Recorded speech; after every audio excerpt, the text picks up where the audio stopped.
ഇതാ വഴിയല്ലേ?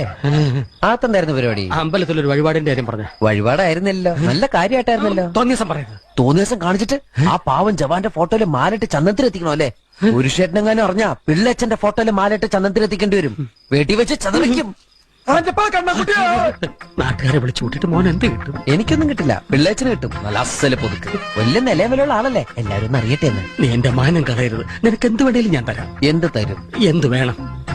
അച്ഛന്റെ കയ്യിൽ നിന്ന് കള്ളക്കണക്ക് എഴുതി വാങ്ങിച്ച കുരുടിമുക്കിൽ 25 സെന്റ് സ്ഥലം. അയ്യോ മാധവ, അത് അയ്യോ മാധവ, അത് എഴുതി തരൊന്നും വേണ്ട. അവിടെ ഇത്തവണ എനിക്ക് വിത്തറക്കണം.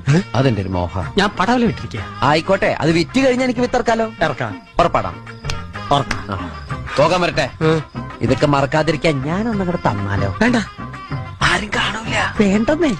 എന്നാ ചാടിക്കോ മോനെ. ഇന്ന് നീ അവിടെ കക്കാൻ കയറരുത്. ഇന്ന് അവിടുന്ന് എന്തെങ്കിലും പോയാൽ നാളെ അത് എന്റെ തലയിലാവും. ഓ, എന്നാ മറ്റന്നാളാവാം. അതിന്റെ പിറ്റേന്ന് എന്റെ തലയിലാവും. സ്ഥിരാണല്ലേ? ചാടിക്ക.